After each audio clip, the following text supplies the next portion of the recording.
किसी ने क्या खूब कहा है, दिल ना उम्मीद नहीं, नाकाम ही तो है, लंबी है गम की शाम मगर शाम ही तो है। दोस्तों, महाराज दशरथ को जब संतान प्राप्ति नहीं हो रही थी तब वे बड़े दुखी रहते थे, पर ऐसे समय में उनको सिर्फ एक ही बात से हौसला मिलता था जो उन्हें कभी आशाहीन नहीं होने देता था, और वह था श्रवण कुमार के पिता का श्राप। दशरथ जब जब दुखी होते थे उन्हें श्रवण कुमार के पिता का श्राप याद आ जाता था।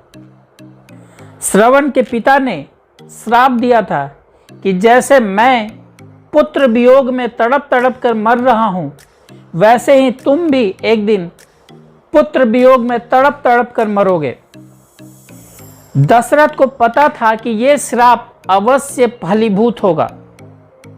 इसका मतलब यह है कि इस जन्म में जरूर मुझे पुत्र की प्राप्ति होगी, तभी तो मैं उसके शोक में तड़प तड़प कर मरूंगा। यानी कि श्राप दशरथ के लिए संतान प्राप्ति का सौभाग्य लेकर आया था। ऐसी ही एक घटना सुग्रीव के साथ भी घटी थी। वाल्मीकि रामायण में वर्णन है कि सुग्रीव जब माता सीता की खोज में वानर वीरों को पृथ्वी के अलग अलग दिशाओं में भेज रहे थे, तो उसके साथ साथ उन्होंने यह भी बता रहे थे कि किस दिशा में तुझे जाना है और किस दिशा में तुझे नहीं जाना है।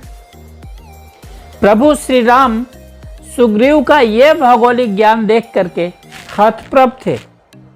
उन्होंने सुग्रीव से पूछा कि सुग्रीव, तुमको यह सब ज्ञान कैसे प्राप्त हुआ? तो सुग्रीव ने उनसे कहा, मैं बाली के भय से जब मारा मारा फिर रहा था तब पूरी पृथ्वी पर कहीं भी शरण नहीं मिली थी, और इस चक्कर मैंने पूरी पृथ्वी छान मारी। इसी वजह से मुझे ये सारे भौगोलिक ज्ञान की प्राप्ति हुई। अगर सुग्रीव पर यह संकट नहीं आया होता तो उन्हें भूगोल का ज्ञान नहीं होता, और माता जानकी को खोज पाना इतना आसान नहीं होता। इसलिए किसी ने बहुत सुंदर कहा है, अनुकूलता भोजन है, प्रतिकूलता विटामिन है और चुनौतियां वरदान है, और जो उसके अनुसार व्यवहार करे वही पुरुषार्थी है। ईश्वर की तरफ से मिलने वाला हर एक फूल अगर वरदान है तो हर एक कांटा भी वरदान ही समझे। मतलब अगर आज मिले सुख से आपको खुशी हो रही है, तो अगर कभी कोई विपदा, कोई दुख, कोई अड़चन आ जाए तो घबराओ मत, क्योंकि क्या पता अगले किसी सुख की तैयारी हो। एक दिन आप सभी न्यूज चैनल पर देखोगे आज एक भी कोरोना का पेशेंट नहीं आया। आप एक दिन अखबार में जरूर पढ़ोगे कि आज कोरोना के कारण एक आदमी भी नहीं मरा। एक दिन हम फिर देखेंगे कि हमारे बच्चे स्कूल बैग लिए वैन पर स्कूल जा रहे हैं। एक दिन हम फिर देखेंगे कि सिनेमा हॉल पर लगा हाउसफुल बोर्ड टंगा हुआ है। एक दिन हम फिर देखेंगे कि हम एक दूसरे के गले लग रहे हैं, शादी समारोहों में नाचेंगे। बस हम सबको उसी दिन का इंतजार है। हम सब मानव इतिहास के सबसे मुश्किल दौर से गुजर रहे हैं, परंतु यह एक टाइम फेज है जो गुजर जाएगा।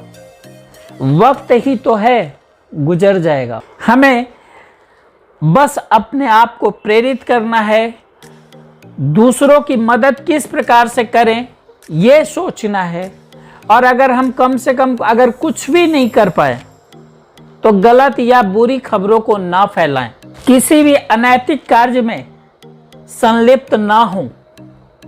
यह वीडियो आपको कैसा लगा काइंडली कमेंट बॉक्स में जरूर डालेंगे, और अगर आप इस चैनल पर नए हो तो काइंडली इस चैनल को सब्सक्राइब कर दीजिए।